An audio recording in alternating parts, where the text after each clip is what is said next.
Bonjour, c'est Lionel, le baladeur au fil de l'eau. Aujourd'hui, je vous emmène découvrir un ruisseau qui a été aménagé pour faire des espaces naturels sensibles. Il coule en Seine-et-Marne à Melun-Sénart. Bonne balade, allez go. Le rue des Aulnes circule à partir du plateau Briard, commençant à Limoges-Fourches. Puis il passe à Réau, Moissy-Cramayel et Lieusaint en Seine-et-Marne. Il continue sa route en Essonne en passant à Tigerie et draine la partie sud de la forêt de Sénart pour se jeter à Étiolles dans la Seine. Notre circuit commence à Limoges-Fourches, petite commune agricole de Seine-et-Marne, perchée à 90 mètres d'altitude sur le plateau Briard. Le secteur est en culture et dès sa naissance, le rue des Aulnes draine les terres humides ou apporte de la fraîcheur en été si le sol est sec.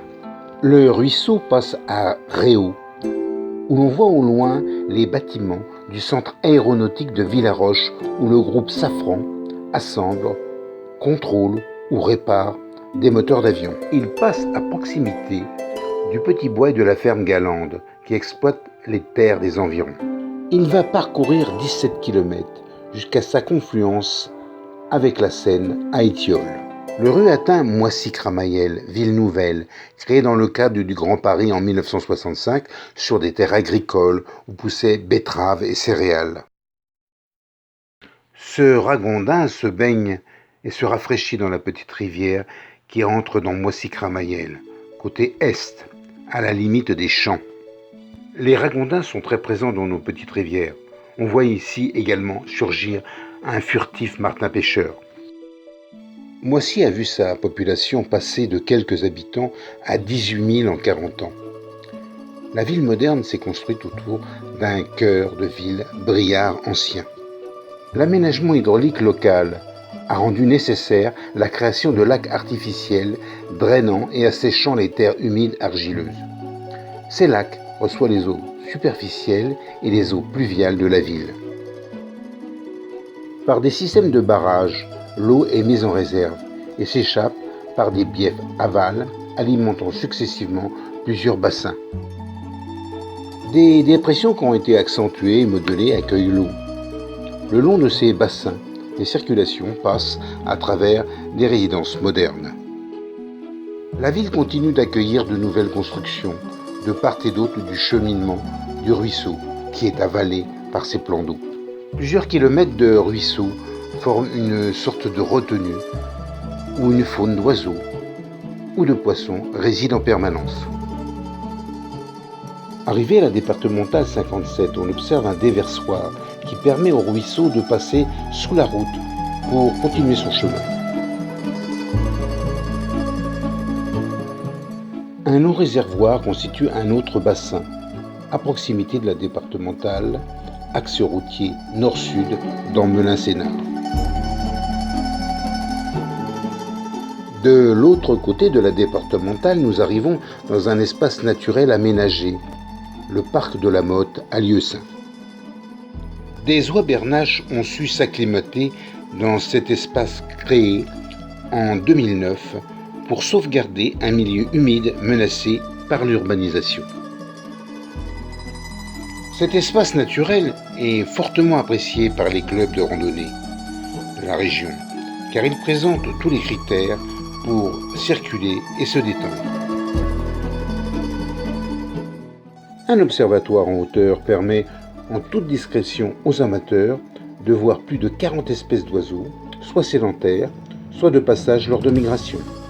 Les étangs ont été aménagés et reçoivent, en plus de l'eau du rue des Aulnes et de la nappe phréatique, les eaux pluviales d'un écopole proche. L'espace de la Motte est voisin de la gare de Lieusaint-Moissy et au loin, la ligne en hauteur domine les lieux. L'espace était autrefois un lieu de rejet des boues issues d'une sucrerie proche datant de 1874 qui traitait 3000 tonnes de betteraves par jour lors de la saison de récolte. Il est vallonné et présente une ripisylve, c'est-à-dire un ensemble d'espèces arbustives savamment implantées et entretenues par le syndicat mixte de Sénart-Val de Seine. Des platelages permettent la circulation dans la zone humide avec une magnifique roselière. Des espèces de batraciens ont pris possession des lieux, comme des tritons, des grenouilles agiles ou des grenouilles rieuses. La grenouille verte est très présente également et se fait remarquer par ses chants nuptiaux assez sonores.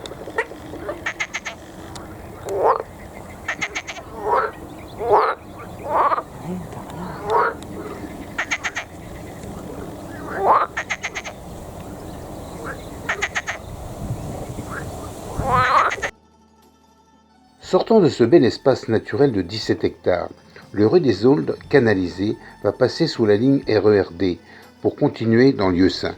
Il semble maigrelet, mais c'est le fait d'une gestion rigoureuse du flux d'eau, pour en avoir suffisamment dans les bassins amont et aval. Nous nous trouvons ensuite dans un nouvel espace verdoyant qui nous offre une succession de bassins, l'espace naturel du rue des Auldes. Ce lieu est un corridor écologique, espace linéaire de 3 grands étangs végétalisés où les espèces animales sont peu dérangées. Le premier étang est l'étang de Vernouillet. Ici, les foulques macroules nichent à l'année, faisant leur nid sur des îlots à l'abri des prédateurs. C'est un oiseau aquatique qui peut plonger et avec son bec blanc, il broute la végétation des mares et des étangs. Les poussins entourent leurs parents qui leur apprennent à se nourrir dans ce milieu humide nouveau pour eux. Le second étang nous offre le spectacle de la grèbe huppée, avec son long cou et sa tête ornée d'une collerette et munie d'une huppe. La grèbe se nourrit de petits poissons, d'insectes, d'araignées, de crustacés ou même de grenouilles. La grèbe huppée vit dans les étangs et eaux stagnantes, où elle installe un nid couvé par le père et la mère.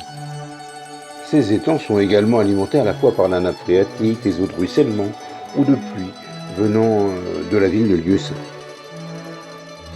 À l'étang des Roselières, il nous était possible d'approcher divers batraciens comme les grenouilles vertes ou les grenouilles rousses qui se cachent dans la végétation. Le chemin sépare le rue, proprement dit, des étangs, qui ont souvent des berges en pente douce. Les étangs sont séparés du rue des autres, qui lui est en continuité le long et sert de régulateur à ceux-ci.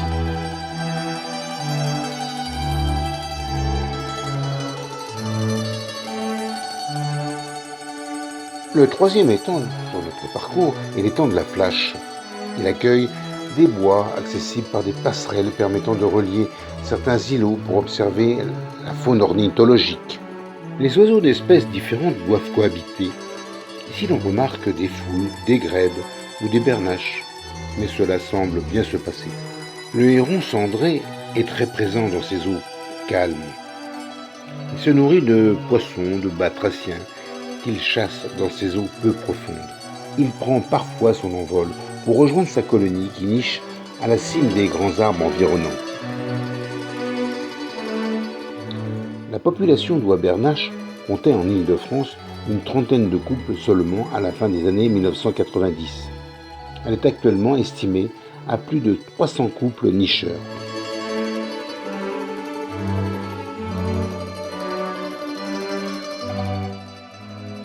À l'origine, cet oiseau fut introduit par l'homme comme oiseau d'agrément. Maintenant, on doit surveiller son accroissement de population.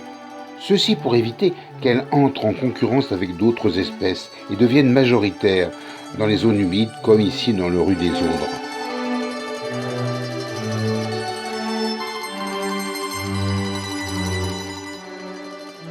La ripicile, c'est-à-dire la végétation arborée du bord des cours d'eau, est ici savamment entretenue. Des espèces d'arbres indigènes avoisinent avec des espèces plantées récemment.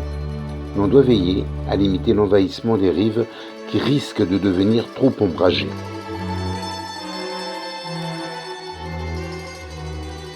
Puis le rue file dans les bois pour aller vers le pont du Roi.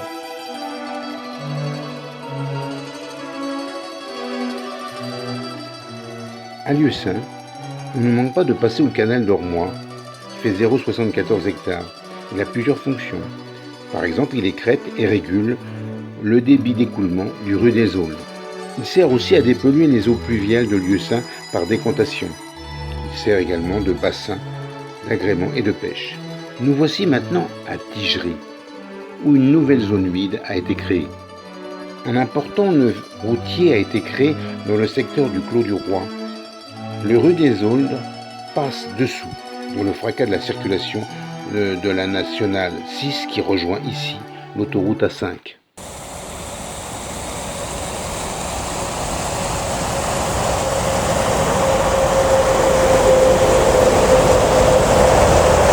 Le rue des Aulnes entre maintenant dans l'Essonne.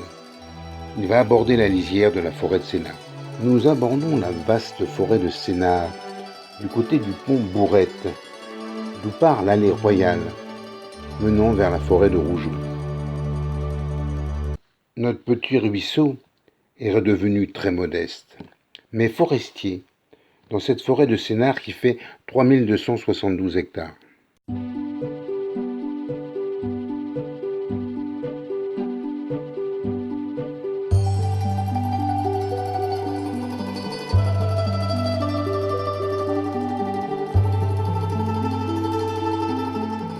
Le GR2PI de la ceinture verte d'Île-de-France, entretenu par les baliseurs de la Fédération française de randonnée, suit un temps notre ruisseau. Du côté du pont de Sénart à Tigerie, le rue a creusé le sol d'une terre assez légère dans ce secteur. La route, sortant de la forêt vers Tigerie, passe au-dessus du rue au pont de Sénart.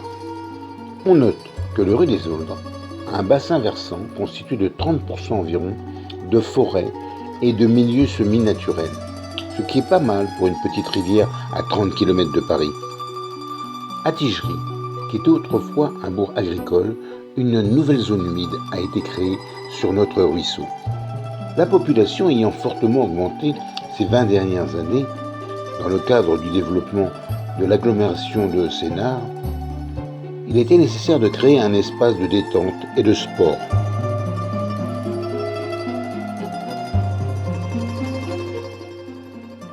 Ce plan d'eau peu profond est un autre paradis des oiseaux. Sur le rue, on y voit par exemple des cygnes tuberculés couvant.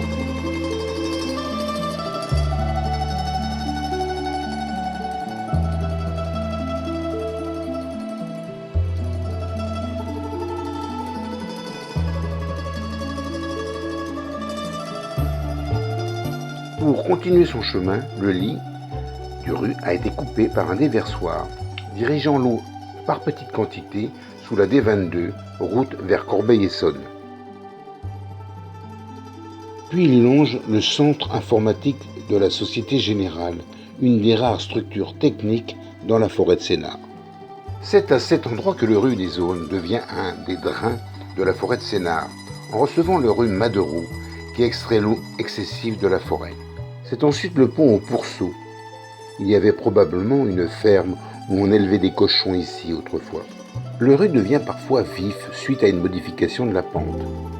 Il irrigue la lisière sud de la forêt qui a une biodiversité très riche.